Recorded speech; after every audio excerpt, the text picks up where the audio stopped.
তাহলে ফজরের নামাজ পড়ার দরকার আছে নেই? আচ্ছা, আমরা তো সবাই জান্নাত চাই।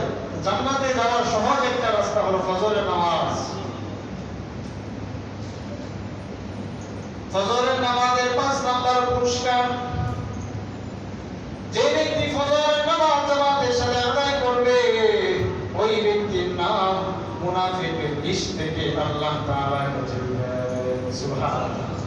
মুনাফিকের লিস্টে যদি আমার আপনার নাম থাকে, যদি আমি আপনি ফজরের নামাজ আদায় করি, তাহলে আমার নাম মুনাফিকের লিস্ট থেকে কেটে আল্লাহ তাআলা পরিপূর্ণ একজন মুসলমানের লিস্টে, যে জান্নাতি মুসলমান, ওই লিস্টে আমার নাম উঠায় দিবেন। সুবহানাল্লাহ।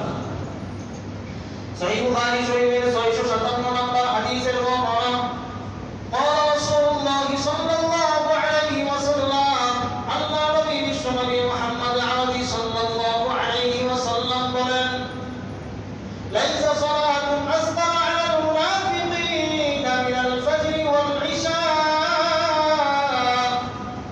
দুই নামাজ মুনাফিকদের জন্য কষ্টকর। কয় নামাজ? দুই নামাজ।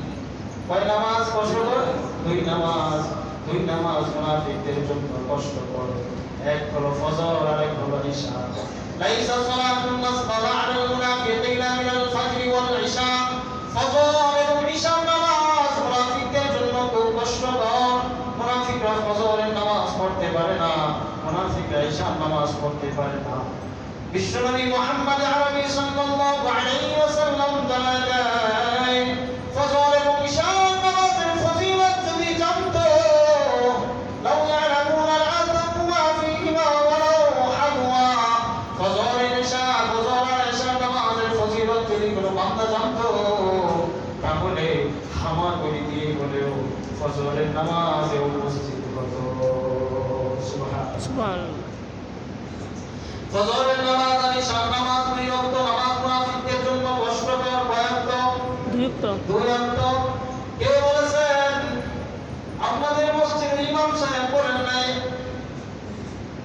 বিশ্বাস করেন, আমি কিন্তু বলি নাই। সহিহ বুখারী 657 নম্বর হাদিস, আল্লাহ নবী বিশ্বনবী মুহাম্মদ আরবি সাল্লাল্লাহু আলাইহি ওয়াসাল্লাম বলেছেন, যে ব্যক্তি ফজর পড়বে না সে ব্যক্তি মুনাফিক, যে ব্যক্তি ইশা পড়বে না সে ব্যক্তি মুনাফিক। এখন একটু আস্তে কথা বলবেন, কারণ এখন তো আমাদের নিজের গায়ে লেগে যাবে। কারণ এমনিতেই তো কথা শোনা যায়, আলোচনা শোনা যায় যে মাস্টারের মসজিদের ইমাম সাহেব যে কথা কয় ঠিক লাগে গায়ে, এত কষ্ট করে এত কড়া কথা কয়, আমরা গায়ে ঠিক লাগে। আচ্ছা, কথাটা কি আমার? এই কথাটা আমার, তাহলে সমালোচনা করে লাভ কি বলেন? সমালোচনা করলে তো আপনাদের ইবাদত সব নষ্ট। আপনি আমার বিপদ করলেন, আপনার ইবাদত বন্দেগী যা করলেন সব নষ্ট। এই কথা বলে লাভ কি?